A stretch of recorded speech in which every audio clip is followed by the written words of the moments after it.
Telangana cabinet సమావేశ వివరాలు మంత్రులు మీడియాకు వివరిస్తున్నారు. లైవ్ ద్వారా చూద్దాం. సోదరుల పక్షాన కూడా ఈ ప్రభుత్వం 100% పాజిటివ్గా స్పందించి వారికి ఉన్న సమస్యలని ఎలా షార్ట్అవుట్ చేయాలో చేసే విధంగా ఈరోజు క్యాబినెట్లో ఫస్ట్ ఐటమ్ కింద దాన్ని టేక్ఓవర్ చేయటం జరిగింది. కాబట్టి మా ముగ్గురు పక్షాన కూడా రాష్ట్ర ప్రభుత్వ పక్షాన గౌరవ ముఖ్యమంత్రి గారు ఆల్రెడీ వారే స్వయంగా పంపించారు. ఆ మంత్రులు ఇందాక చెప్పిన సందేశం మళ్ళీ రిపీట్ చేస్తున్నాం. ఎక్కడా కూడా మీరు క్షణ ఆవేశానికి లోనై మీ మనసుల్లో ఎటువంటిది పెట్టుకోవాల్సిన అవసరం లేదు. ఈ రాష్ట్ర ప్రభుత్వం ఉద్యోగస్తుల పట్ల, ఆర్టీసీ కార్మిక సోదరుల పట్ల, రిటైర్డ్ అయిన ఉద్యోగస్తుల పట్ల కూడా ఈ ప్రభుత్వం 100% పాజిటివ్గా ఉన్నదని కూడా ఈ వేదిక ద్వారా తెలియజేస్తున్నాం. రెండో విషయం, ఏదైతే రిటైర్డ్ అయిన ఎంప్లాయీస్ విషయంలో వాళ్ళ బెనిఫిట్స్ కోసమని ఆ ఎంప్లాయీస్ ఏదైతే ఇబ్బందులు పడుతున్నారో, ఒకటి నిజం, రాష్ట్ర విభజన జరగటానికి ముందు అంటే 2014కు ముందు ఎవరైనా ఎంప్లాయీ గవర్నమెంట్ ఉద్యోగస్తుడు రిటైర్డ్ అయితే ఆ రిటైర్డ్ అయిన కపుల్ ఆఫ్ మంత్స్లో వాళ్ళ బెనిఫిట్స్ అన్ని ఇచ్చేవాళ్ళు. తదుపరి రాష్ట్ర విభజన జరిగిన తర్వాత ఈ ప్రజాప్రభుత్వం వచ్చిన మొదటి సంవత్సరం మేము పెద్దగా ఇవ్వలేకపోయాం. కానీ ఈ గడిచిన 28 నెలలలో ఫస్ట్ 12 నెలలు వదిలేసి మిగిలిన 14-15 నెలలలో ప్రతి నెల యావరేజ్న 750 నుంచి 800 కోట్లు ఈ బెనిఫిట్స్ రిటైర్డ్ అయిన ఎంప్లాయీస్కి సంబంధించిన వారి బెనిఫిట్స్ని ఇస్తూ వస్తున్నాం.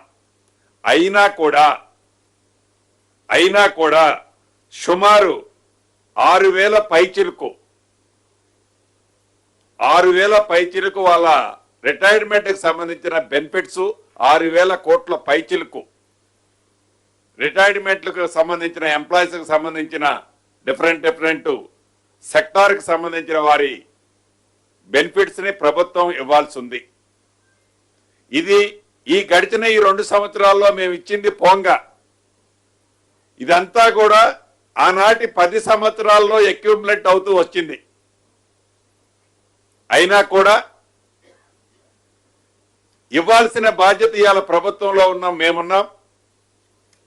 తప్పకుండా దాన్ని రాబోయే 100 డేస్లో ఎలా వాళ్ళకి క్లియర్ చేయాలి అన్నది ఒక ప్రణాళికను తయారు చేయాలని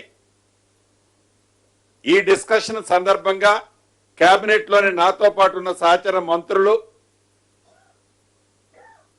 మిగతా ముఖ్యులు ఎవరైతే కూర్చున్నారో వారంతా మేము ఇప్పుడు ఏవైతే శాలరీస్ తీసుకుంటున్నామో దాంట్లో ఒక 50% హోల్డ్ చేయండి,